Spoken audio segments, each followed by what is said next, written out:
Julian Thorne stood on the balcony of the Plaza Hotel, raising a glass of vintage champagne to a room full of Manhattan's elite. He had it all: a billion-dollar merger on the horizon, a stunning young fiancée named Tiffany clinging to his arm, and a past he had successfully buried, or so he thought. He was seconds away from announcing the engagement that would seal his empire's future. But as the applause swelled, the heavy oak doors at the back of the ballroom didn't just open, they slammed against the walls. The music died, the cheers evaporated, because walking down the aisle wasn't a late guest. It was the woman Julian swore he had divorced 5 years ago, and she wasn't holding a gift. She was holding a red legal folder that was about to cost him everything. The chandeliers inside the grand ballroom of the Plaza Hotel didn't just sparkle. They seemed to judge anyone net worth was under 8 figures. For Julian Thorne, CEO of Thorne Logistics, tonight was not just a party. It was a coronation.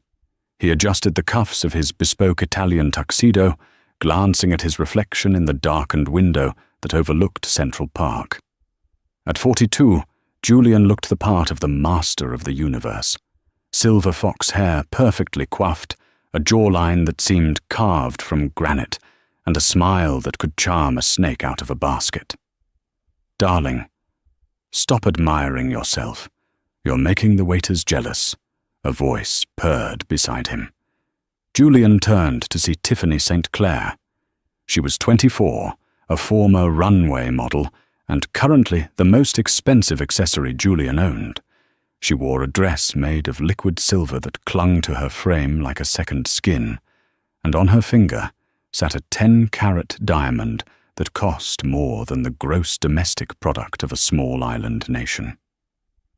"I'm not admiring myself, Tiff," Julian lied smoothly, taking her waist. "I'm looking at the future. Do you see that man over there? The one with the cane?" Tiffany squinted her perfectly lashed eyes. "The old guy who looks like he smells like mothballs?" "That is Arthur Sterling," Julian whispered, his voice trembling with greed. "He controls the shipping routes in the Pacific. Tonight, after we announce our engagement, he signs the merger. Thorne Logistics becomes global. And you, my dear, become the Queen of New York." Tiffany giggled, the sound light and airy, devoid of any real substance. "I just want everyone to see the ring. My cousin Jessica is here, and she's been bragging about her husband's promotion to regional manager. I can't wait to see her face when she realizes she's breathing the same air as a billionaire's fiancé." Julian chuckled, guiding her toward the center of the room. He loved this about Tiffany. She was simple. She liked shiny things. She liked attention, and she didn't ask questions about business. She was the polar opposite of Ilara. Ilara. The name flickered in his mind like a dead light bulb. His ex-wife. The woman who had supported him when he was selling electronics out of the back of a van in Queens. The woman who had worked double shifts at a diner to pay for his first business license. She was plain, practical Ilara. She wore comfortable shoes and worried about 401ks. She read contracts. She asked questions. She was boring. Getting rid of her 5 years ago had been the smartest move of his life. Well, getting rid of her was a harsh way to put it. Julian preferred to think of it as outgrowing her. He had handled the divorce quietly. He told her the business was failing, that they were bankrupt, and that they needed to separate to protect her credit. He had presented her with papers. She had cried. She had signed. And he had given her a small settlement, enough to buy a condo in New Jersey, and sent her on her way. He hadn't seen her since.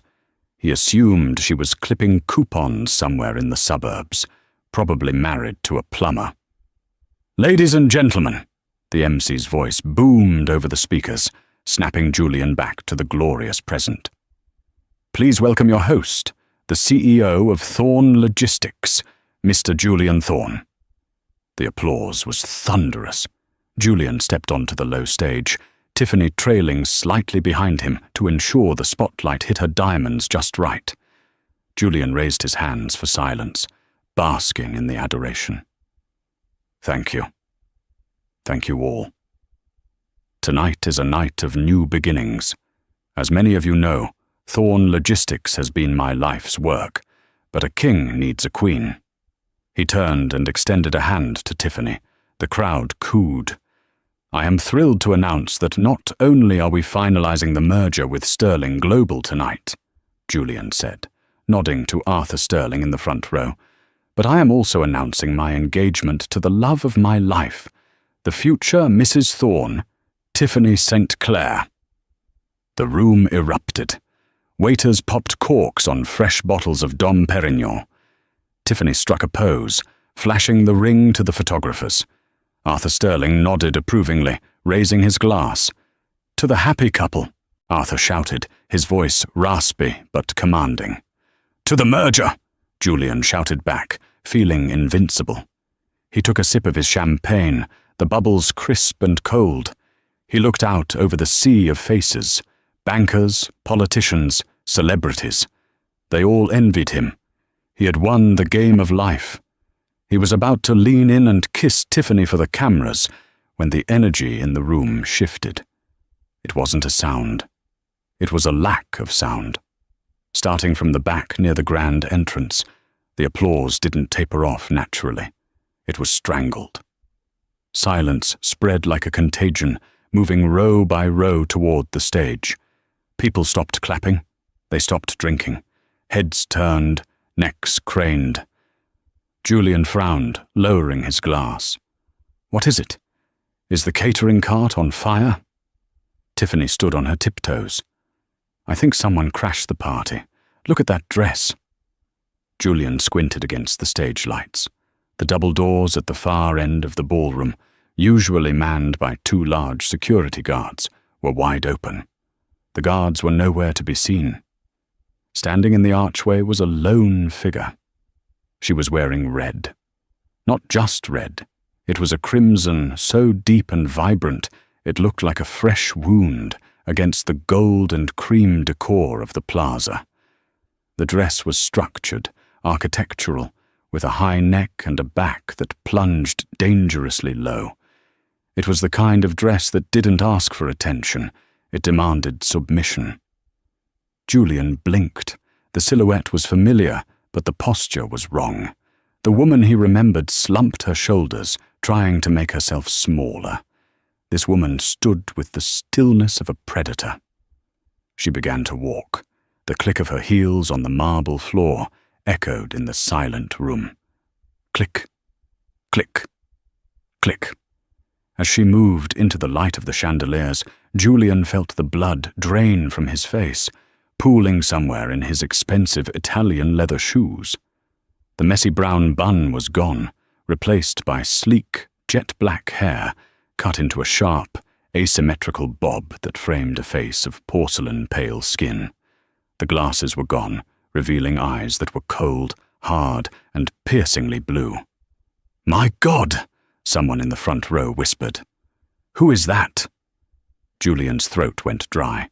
He knew who it was, but his brain refused to process it. It was like seeing a ghost, only this ghost was wearing Valentino and looked ready to burn the haunted house to the ground. "Elara," Julian whispered, the name escaping his lips like a curse.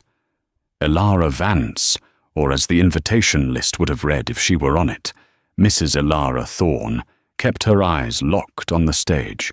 She could feel the weight of 300 pairs of eyes on her. 5 years ago, this would have made her vomit with anxiety. 5 years ago, she was the woman who apologized to the table when she bumped into it.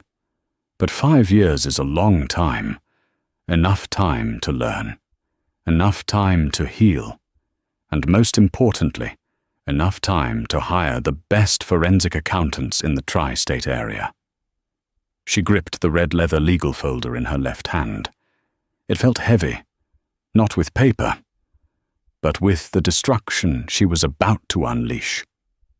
"Excuse me," a young waiter murmured, stepping out of her path as if she were royalty. She didn't acknowledge him. Her focus was entirely on the man standing on the stage. Julian. He looked older, she noted. The grey hair was new, probably carefully cultivated to make him look distinguished. He looked terrified. Good. And next to him, the girl. Tiffany. Ilara had read the dossier. 24 years old. Likes ponies and Instagram. Collateral damage. Ilara felt a pang of pity for her, but it was fleeting. If you play in the mud with pigs, you get dirty. Ilara reached the middle of the dance floor. The silence was absolute now. Even the kitchen staff had peeked out from the swinging doors to watch. "Security!" Julian's voice cracked. He cleared his throat and tried again, deeper this time. "Security! We have an intruder!" No one moved. Ilara stopped 10 feet from the stage. She looked up at Julian, tilting her head slightly. "Hello, Julian," she said. Her voice wasn't loud, but in the acoustic perfection of the ballroom, it carried to the back row. It was smooth, rich, and utterly devoid of warmth. "You didn't send me an invite. I assumed it was lost in the mail." Julian laughed, a nervous, jittery sound. "Ilara, is that you? My God, you look different." He turned to the crowd, spreading his hands in a gesture of helpless confusion. "Everyone, I apologize. This is my ex-wife. She's been going through a very difficult time mentally since the divorce. I believe she's off her medication." A ripple of sympathetic murmurs went through the crowd. Ah, the crazy ex, a classic tragedy. Tiffany stepped forward, emboldened by Julian's explanation. She looked Ilara up and down with a sneer. "Honey, this is a private event. The soup kitchen is 3 blocks down. You can't just barge in here in a rented dress and ruin my engagement." Ilara shifted her gaze to Tiffany. She didn't sneer. She didn't frown. She looked at Tiffany with the clinical detachment of a surgeon looking at a tumor. "Rented," Ilara repeated softly. "That's cute. This is a custom Alexander McQueen. And I didn't rent it. I bought it with the dividends from my stock portfolio, the one Julian thinks doesn't exist." Julian's smile faltered. "Ilara, that's enough. You're embarrassing yourself. Please just leave, and I'll write you a check for your trouble. I know money is tight for you." "Is it?" Ilara asked.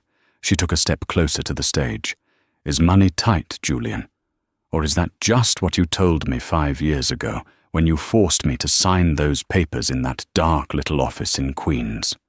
The company is bankrupt, Ilara.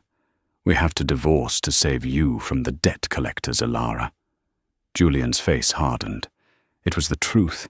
I built this empire from ashes after you left. You walked away when things got hard." "I didn't walk away," Ilara said, her voice rising just enough to cut through the air like a whip. "I was pushed. You told me it was for my own good. You told me you loved me too much to drag me down with you." She paused, looking around the room. She made eye contact with Arthur Sterling, the billionaire investor. "Mr. Sterling," Ilara said, nodding to him, "I admire your work with Pacific Cargo. Very impressive. I imagine you're a man who values due diligence?" Arthur Sterling frowned, leaning forward on his cane. "I am. Who are you exactly?" "She's nobody," Julian shouted, sweat beginning to bead on his forehead. "Arthur, ignore her. She's a bitter woman looking for a payout. Security. Where the hell is security?" "The security guards work for Thorn Logistics," Ilara said calmly. "Which creates a bit of a conflict of interest, doesn't it, considering the documents I'm holding?" She lifted the red folder. Julian came down the stairs of the stage, moving aggressively into her personal space. He towered over her, using his physical size to intimidate, a tactic that used to work wonders on the old Ilara. "Get out," he hissed, low enough that the microphone didn't pick it up. Get out now, or I will destroy you. I will bury you in so many lawsuits you won't be able to afford air to breathe. You signed the divorce papers. It's over. You have nothing." Ilara didn't flinch. She smelled his cologne, sandalwood and expensive lies. She smiled, and it was the most terrifying thing Julian had ever seen. "I signed the papers you gave me, Julian," she whispered back. "But you were always so cheap. You didn't want to pay a real lawyer to file them, did you? You gave them to your cousin, Vinny, to file at the courthouse to save $500. Julian froze. "Vinny," Ilara continued, "who had a gambling problem. Vinny, who took your filing fee and went to Atlantic City instead. Vinny, who never actually filed the divorce decree with the state of New York."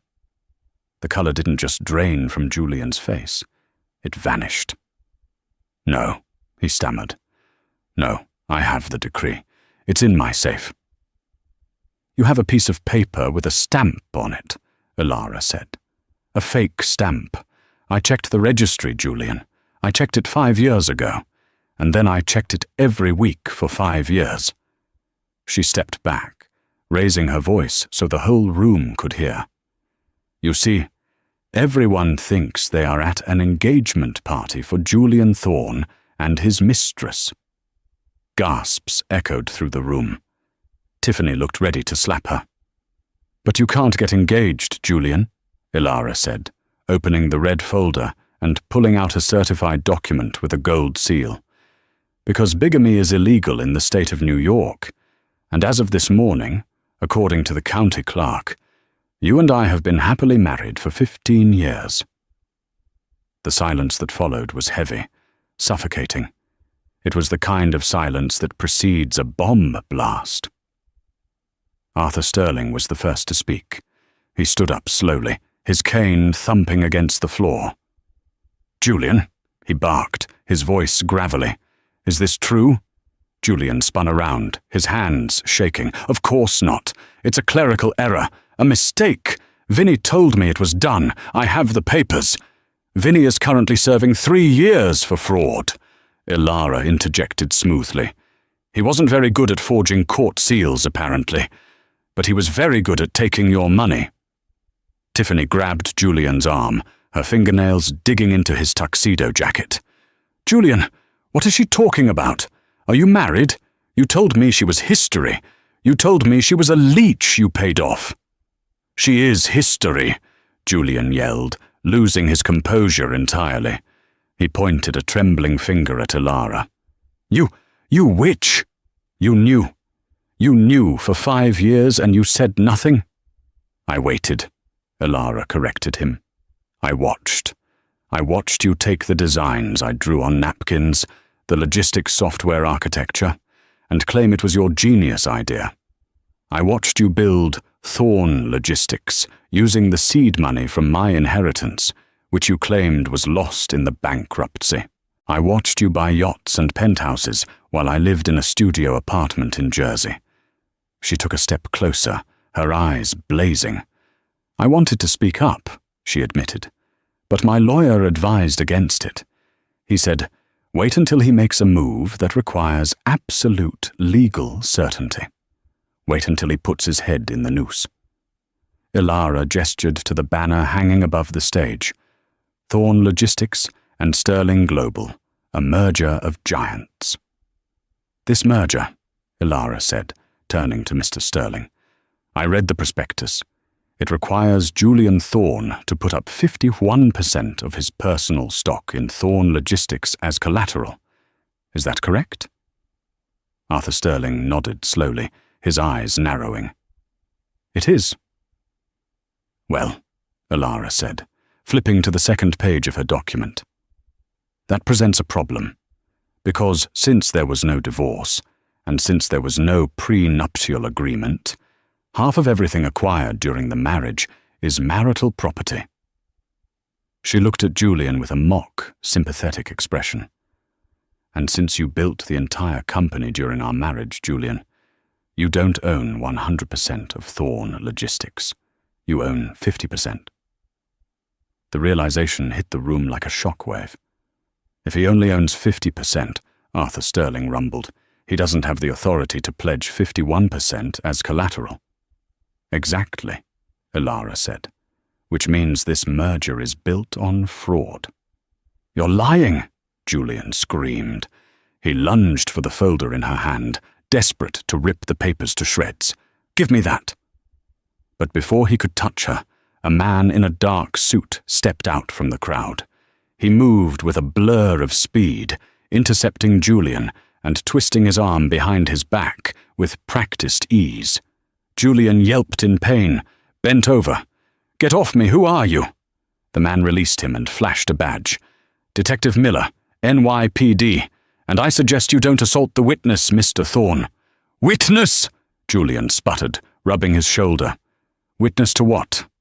To the investigation regarding tax evasion and securities fraud, Ilara answered for the detective. You see, Julian, when you file taxes as a single man for 5 years, but you're actually married, the IRS gets very upset, especially when you hide millions of dollars in offshore accounts that your wife technically co-owns. Tiffany let out a high-pitched shriek. Tax evasion? Fraud? Julian, you said you were clean. You said you were untouchable. I am, Julian insisted, his eyes darting around the room, looking for an escape, for an ally, for anything. This is a setup. She's framing me. Arthur, please, you know me. We've played golf. Arthur Sterling looked at Julian with pure disgust. I do business with men, Julian, not children who can't even manage their own divorce papers. The deal is off. No, Julian shouted. You can't. We signed the letter of intent. And I'm shredding it, Sterling said. He looked at Ilara. Mrs. Thorne, or should I say, Ms. Vance, you have my apologies for this charade. Thank you, Mr. Sterling, Ilara said, with a gracious nod. But we aren't done yet. She turned back to Julian. He looked small now. The master of the universe had shrunk to the size of a frightened, cheating husband. You see, Julian, Ilara said, her voice dropping to a dangerous whisper. The IRS investigation is bad. The failed merger is bad. But the real problem? The real problem is the spousal consent clause in the original incorporation documents of Thorne Logistics. Julian's eyes widened. He remembered. Buried deep in the original paperwork, back when they were young and in love, they had added a clause, a romantic gesture. Decisions regarding the sale or restructuring of the company require unanimous spousal consent. I never signed off on you acting as CEO, Ilara said. Technically, every decision you've made for the last 5 years is voidable. The ballroom of the Plaza Hotel had transformed from a coronation into a crime scene of social suicide. The silence had broken, replaced by the frantic clicking of camera shutters and the hushed, excited whispers of 300 guests witnessing the most spectacular downfall in New York society history. Julian Thorne stood alone in the center of the dance floor. The spotlight was still on him, but it no longer felt like adoration. It felt like an interrogation lamp. He turned to Tiffany, his hands trembling as he reached for her. Tiffany, baby, listen to me. It's a technicality. It's a paperwork error. I have the best lawyers in the city. We can fix this. Just stand by me. Tiffany St. Clair looked down at his hand as if it were covered in sludge. The adoration that had been in her eyes 5 minutes ago, the look that said, I am marrying a billionaire, was gone. It was replaced by the cold, hard calculation of a woman who had just realized her investment had crashed to zero. She slowly pulled her arm away. A technicality, Tiffany repeated, her voice shrill. Julian, you just lost the merger. You're under investigation by the IRS, and apparently you're still married to her. She gestured vaguely toward Ilara, who was watching the scene with a serene, almost bored expression. "It doesn't matter," Julian pleaded, sweat dripping down his temple, ruining his makeup. "I still have the company. I still have the penthouse. I can buy you another ring, a bigger one." Tiffany laughed, but it was a cruel, hollow sound. She looked at the 10-carat diamond on her finger, the ring she had been flaunting all night. Then she looked at Ilara. "Hey," Tiffany called out to Ilara, "is it true about the assets? Does he really only own half?" Ilara didn't shout. She just nodded once, calm and precise. "Technically, less than half once the IRS levies the penalties for tax fraud. And since the penthouse was purchased 2 years ago, with company funds labelled as business expenses, it's currently being frozen by the court order I filed at 4:55 p.m. today." Tiffany's eyes widened. She looked back at Julian. "You don't even own the apartment." "I do, I will," Julian stammered. "Tiff, don't do this, I love you." "You love having a trophy," Tiffany spat. She began to twist the ring off her finger. For a second, Julian thought she was going to give it back, a noble gesture of ending things. Instead, she dropped the ring into her clutch purse and snapped it shut. "I'm keeping this," Tiffany announced. "Consider it a severance package for wasting 2 years of my youth." "You can't take that!" Julian lunged for her purse. "That's a $500,000 ring." Tiffany stepped back, and 2 of the security guards, who had been listening to Ilara's earlier speech about who actually paid their salaries, stepped in between them. They blocked Julian, crossing their arms. "Don't touch me," Tiffany hissed. She smoothed her silver dress, regained her composure, and turned to the crowd. "I would just like to say, I had no idea. I am a victim here, too." She walked away, her heels clicking rapidly as she made a beeline for the exit, not looking back once. Julian watched her go, his chest heaving. He felt stripped naked. He turned to Arthur Sterling, but the billionaire was already speaking to his assistants, undoubtedly instructing them to burn every contract with the name Thorne on it. Finally, Julian turned to Ilara. She hadn't moved. She stood like a statue of retribution in her crimson dress. "Are you happy?" Julian rasped, his voice broken. "You ruined my life. You destroyed everything I built. Why? Because I left you? Because I wanted to be happy?" Ilara walked toward him slowly. The crowd parted for her. She stopped inches from him, close enough that he could see the fine lines of determination around her eyes. "You didn't just leave me, Julian," she said softly. "If you had just left me, I would have cried, healed, and moved on. I loved you enough to let you go." She leaned in, her voice dropping to a whisper that only he could hear. "But you didn't just leave.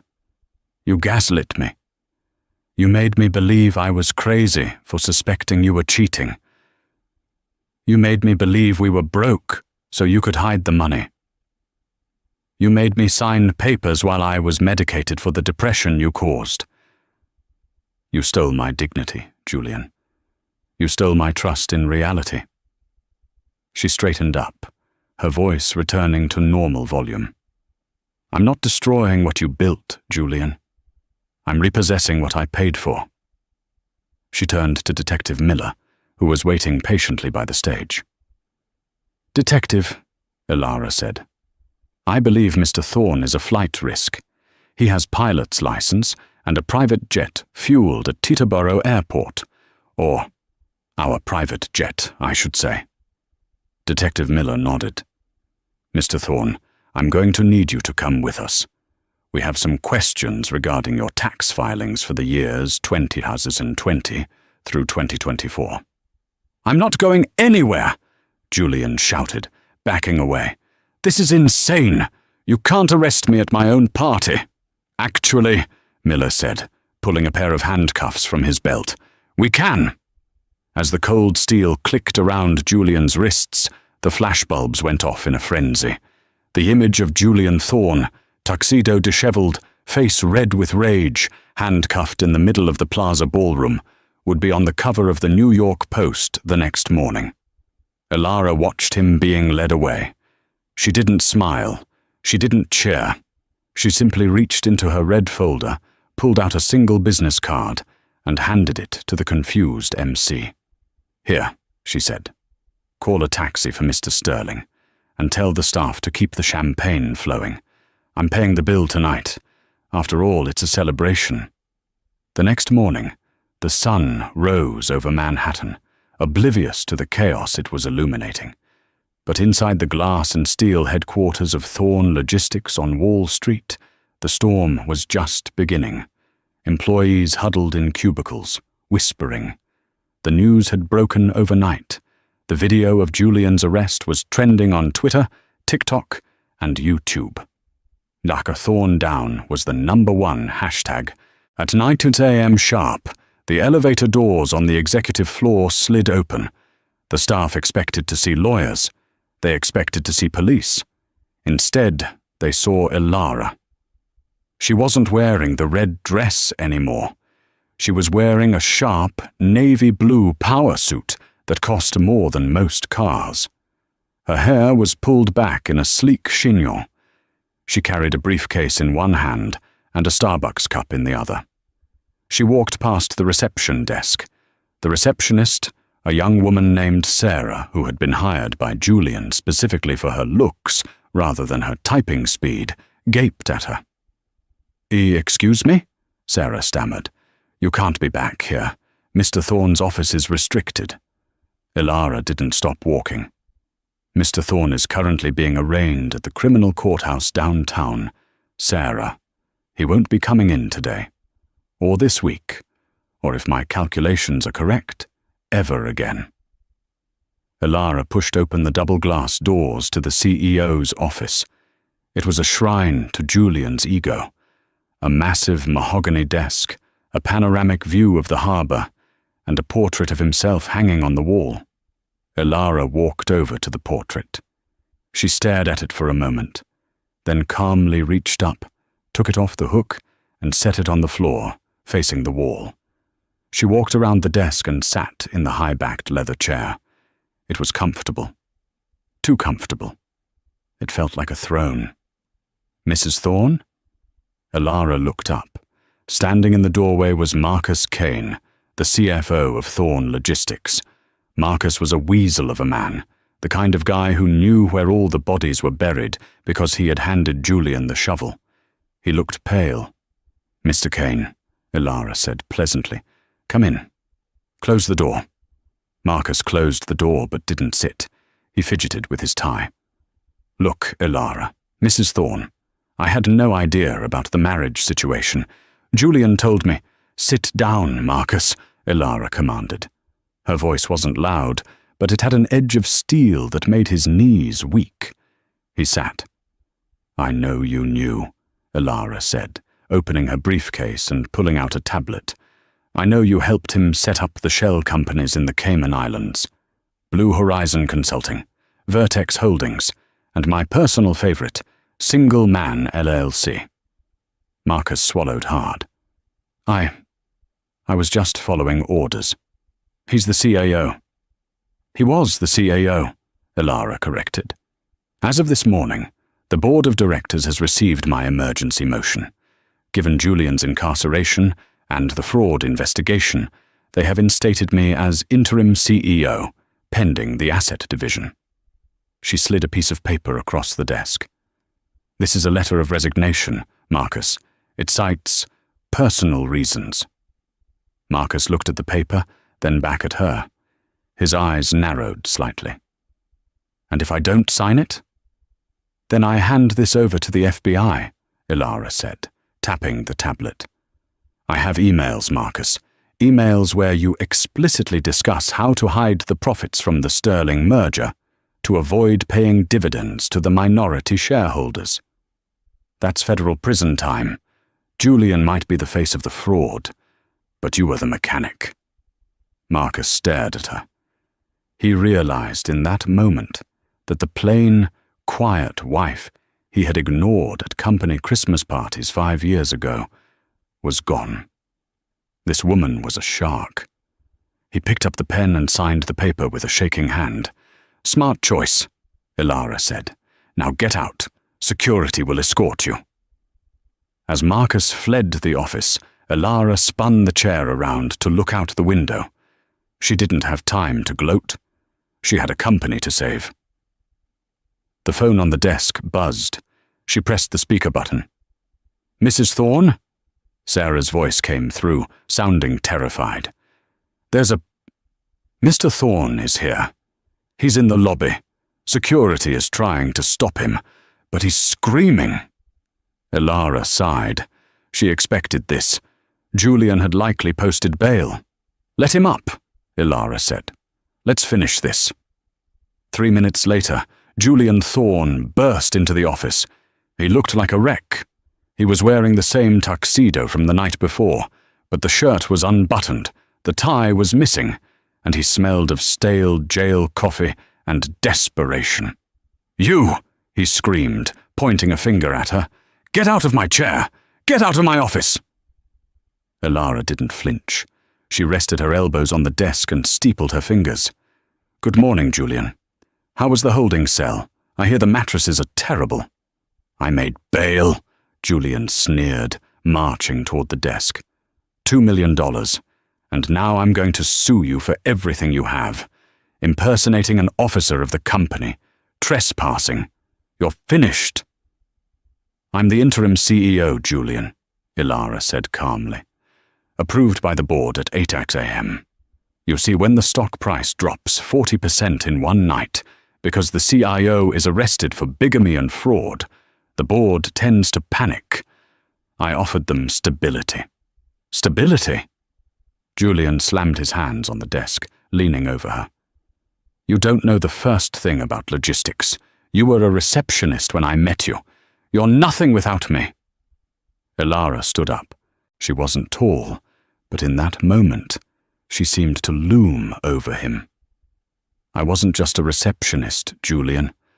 I was the one who fixed your spreadsheets when you couldn't do the math.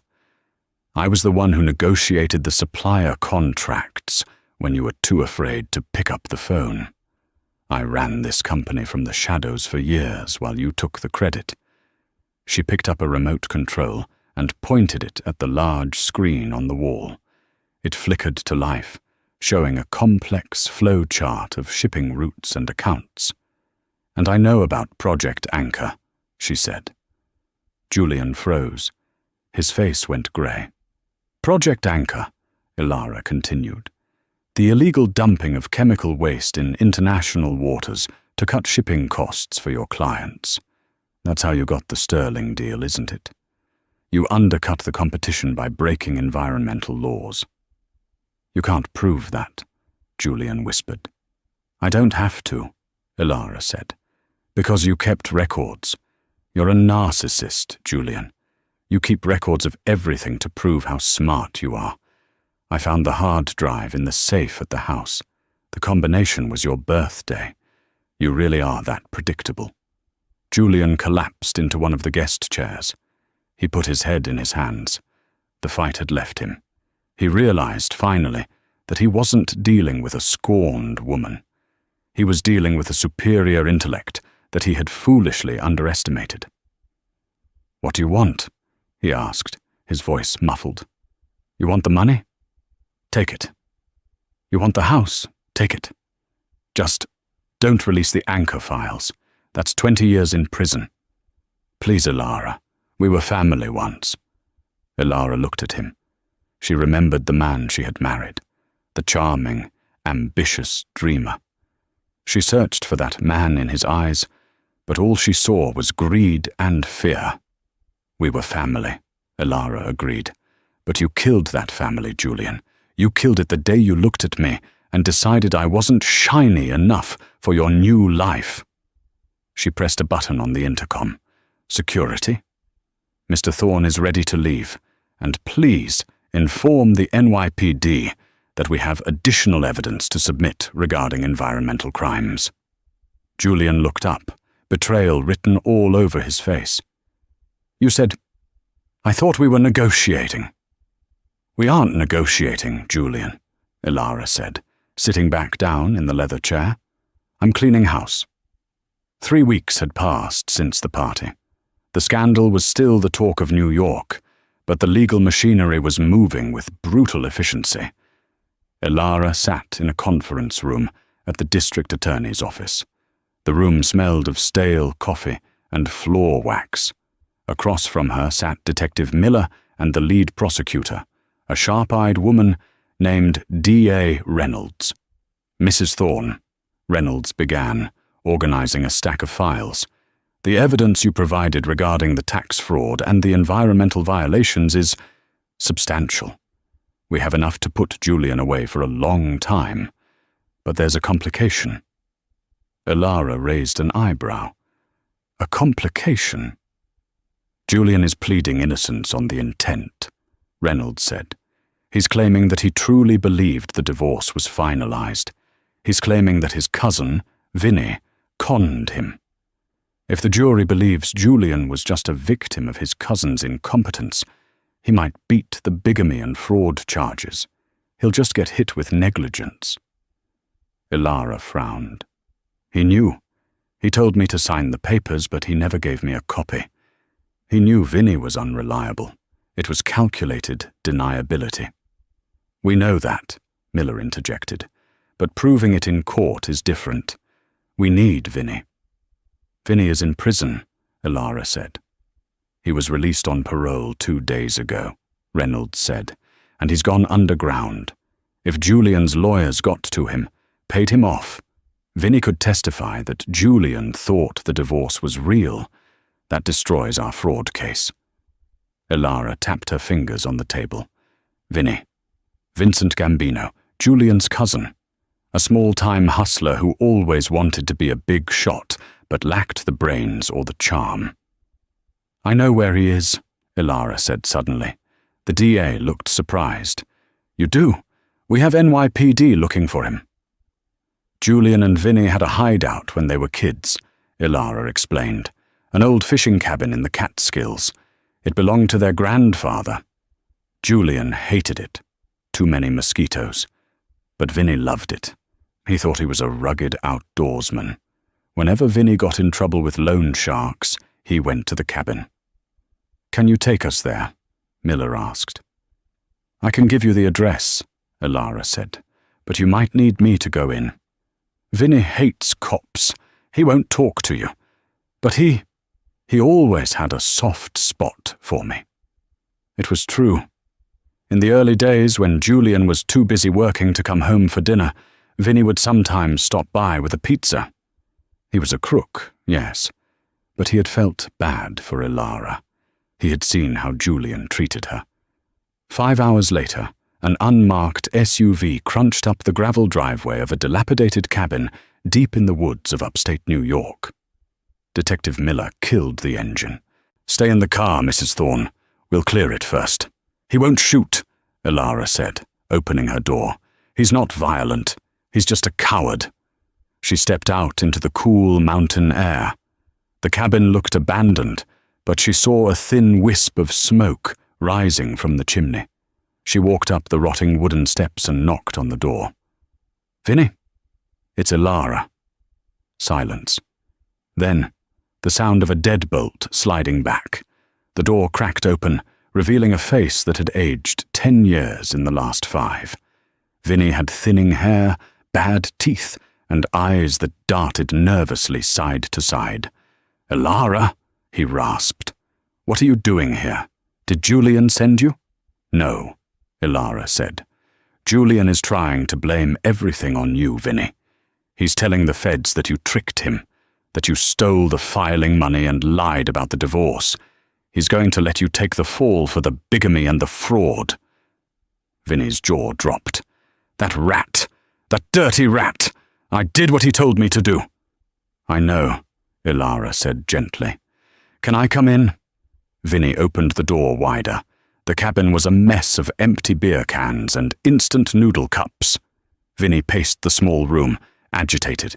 "He told me not to file it," Vinnie shouted, waving his hands. He said, "Vinnie, Just stamp it with a fake seal. I don't want to pay the alimony. He said if we filed it for real, the judge would make him split the business assets because the company was growing. He wanted to keep it all. Did he pay you? Ilara asked. He gave me $5,000, Vinny scoffed. $5,000 to risk a felony, and now he's throwing me under the bus? He's going to send you back to prison, Vinny, Ilara said. Unless you help me. How? The DA is outside, Ilara said, gesturing to the window. If you testify against Julian, if you tell them he ordered you to fake the divorce, they'll give you immunity for the forgery. You walk free. Julian goes down. Vinny looked at the window, then at Ilara. He looked at the fear and determination in her eyes.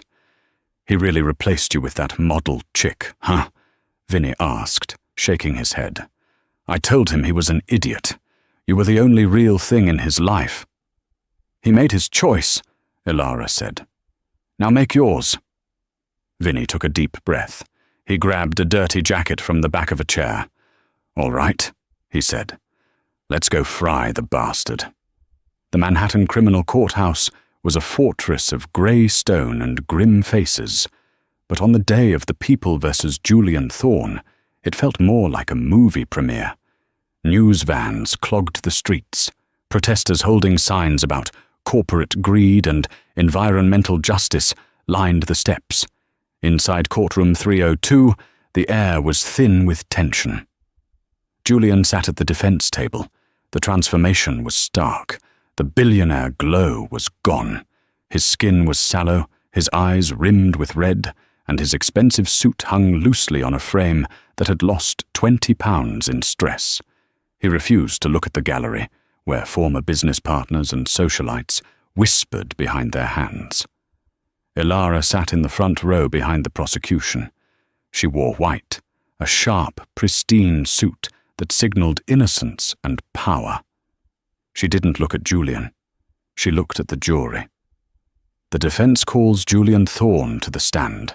Julian's lawyer, a high-priced shark named Mr. Sterling, no relation to Arthur, though the irony wasn't lost on anyone, announced. Julian stood up. He smoothed his tie and walked to the witness box. He was going to play the role of the misunderstood genius. Mr. Thorne, his lawyer began softly, did you intend to commit bigamy? Absolutely not, Julian said, his voice steady, practiced. I am a man of details. I run a global logistics empire. I delegated the divorce proceedings to my cousin, Vincent, because I wanted to help him. I trusted him. I had no idea he pocketed the money and forged the documents. I have lived the last 5 years believing I was a single man. He looked at the jury, flashing a dim, tragic smile. I fell in love with Tiffany. I wanted to start a family. Why would I risk everything I built for a lie? I am the victim of a family betrayal. The jury seemed to sway slightly. Julian was charismatic. He was a salesman, and he was selling his innocence well. Then, D.A. Reynolds stood up for cross-examination. Mr. Thorne, she said, walking toward him. You claim you are a man of details, a man who checks everything. I am, Julian said. You check shipping manifests for cargo containers in Singapore? Yes. You check the fuel efficiency reports of your jet fleet down to the decimal? Of course. That is good business. So, Reynolds said, leaning on the railing. You expect this jury to believe that a man who checks the tire pressure of his delivery trucks didn't check the final divorce decree of his own marriage for 5 years? Julian clenched his jaw. I trusted my cousin. Let's talk about your cousin, Reynolds said. The prosecution calls Vincent Gambino as a rebuttal witness. A murmur went through the court. Julian's eyes widened. He hadn't known Vinny was in custody. He thought Vinny was in Mexico. The side door opened, and Vinny walked in, flanked by 2 marshals. He looked cleaned up, wearing a cheap suit Ilara had bought him. He sat in the witness chair and pointed a shaking finger at Julian. "Mr. Gambino," Reynolds asked, "did you forge the divorce papers?" "I did," Vinny said, his voice cracking. "Why?" "Because he told me to," Vinny shouted, looking at Julian. "He called me on November 14th, 2019. I remember the date because it was his birthday. He said, 'Vinny, I need you to make her go away, but I don't want to split the assets. The company is about to blow up. If I divorce her for real, she gets half. Just fake it. She's too quiet to notice.'" "Liar!" Julian screamed, jumping up from his seat. "You lying junkie, I never said that." "Order!" Judge Harrison banged his gavel. "Sit down, Mr. Thorne." "I have proof!" Vinny yelled over the noise. "I kept the voicemail. I knew you'd try to screw me over one day, Julian. I kept the old phone." The courtroom went dead silent. D.A. Reynolds held up a small evidence bag containing an old, cracked iPhone. "Your Honor, the prosecution would like to play evidence item 4B. The judge nodded. A hush fell over the room as the audio played over the court speakers. The voice was younger, more arrogant, but undeniably Julian's. "Vinny, it's me. Look, don't file the papers. Just get a seal made at that shop in Chinatown. Stamp 'em and give 'em to Ilara. She won't check. I need to keep the equity for the IPO next year. Just handle it, and I'll give you $5,000. Don't mess this up." Click. Julian stood frozen in the witness box. His face was the color of ash. There was no spinning this. There was no charm that could undo the sound of his own greed. "Mr. Thorne," D.A. Reynolds said, her voice cold, "you didn't just commit bigamy. You committed conspiracy to commit fraud, perjury, and grand larceny against your lawful wife. And that's before we even get to the Project Anchor environmental crimes." Julian looked at Ilara. For the first time in the trial, he locked eyes with her. He expected to see hate. He expected to see triumph. But Ilara just looked done. She looked like someone watching a boring movie reach its predictable end. She stood up, smoothed her skirt, and walked out of the courtroom before the verdict was even read. She didn't need to hear it. She knew the ending. 6 months later. The office that used to be a shrine to Julian's ego had been transformed. The dark mahogany was gone, replaced by sleek glass and warm, natural light. The portrait of Julian was long gone. In its place was a large digital map of the world, glowing with live shipping routes. Ilara sat at the desk, reviewing the quarterly reports. "Excuse me, Miss Vance. Ms. CEO." Ilara looked up. Sarah, the receptionist, was standing there with a smile. Sarah had kept her job, but Ilara had paid for her to take night classes in business management. She was now the executive assistant. "Yes, Sarah. We have the press waiting in the lobby for the rebranding announcement. And there's a letter for you. From upstate." Sarah placed a plain white envelope on the desk. The return address was the Otisville Federal Correctional Facility. Ilara stared at the envelope. She didn't open it. She knew what it would say. It would be begging. It would be blaming. It would be Julian trying to manipulate her one last time from behind bars, where he was currently serving year 1 of a 25-year sentence for fraud and environmental crimes. She picked up the letter. "Sarah?" "Yes, Mum." "Shred this," Ilara said, handing it back. "I don't read spam." Sarah grinned. "Understood." Ilara stood up and walked to the window. Manhattan sprawled out below her, a grid of endless possibility. The company, now renamed Vance Global Logistics, was thriving. She had settled the fines for Julian's crimes, fired the corrupt board members, and instituted a profit-sharing model for the employees. The stock was higher than it had ever been under Julian. And she wasn't alone. She had reconnected with old friends. She had started painting again. She had even gone on a few dates, though she was in no rush. She thought about Tiffany. The last she heard, the former model had sold the engagement ring, which Elara had legally allowed her to keep as a gesture of pity, to pay off her own debts, and was now trying to launch a reality show that nobody wanted to watch. Karma had come for everyone. Julian had wanted a queen. He just didn't realize he already had one. He was just too blinded by the shine of fake gold to notice the value of the real iron next to him.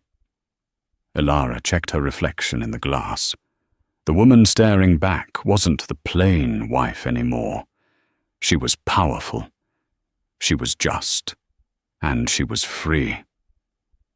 She turned away from the window and walked toward the door to face the press. She had an empire to run. So what did we learn from the fall of Julian Thorne? Julian made the classic mistake of the arrogant narcissist. He confused kindness with weakness. He thought that because Elara was quiet, she was stupid. He thought that because she was loyal, she was submissive. He built a castle on a foundation of lies, assuming that the person holding the blueprint would never speak up. But the truth is, the most dangerous person in the room isn't the one shouting or bragging. It's the one who sits quietly, watches everything, and keeps the receipts. Elara didn't just get revenge. She got justice. She proved that dignity and intelligence will always outlast flash and greed. What would you have done in Elara's shoes? Would you have crashed the party, or would you have handled it differently? Let me know in the comments below. If you enjoyed this story of ultimate karma, please hit that like button. It really helps the channel. And don't forget to subscribe and ring the bell so you never miss a new story. Thanks for watching, and I'll see you in the next video.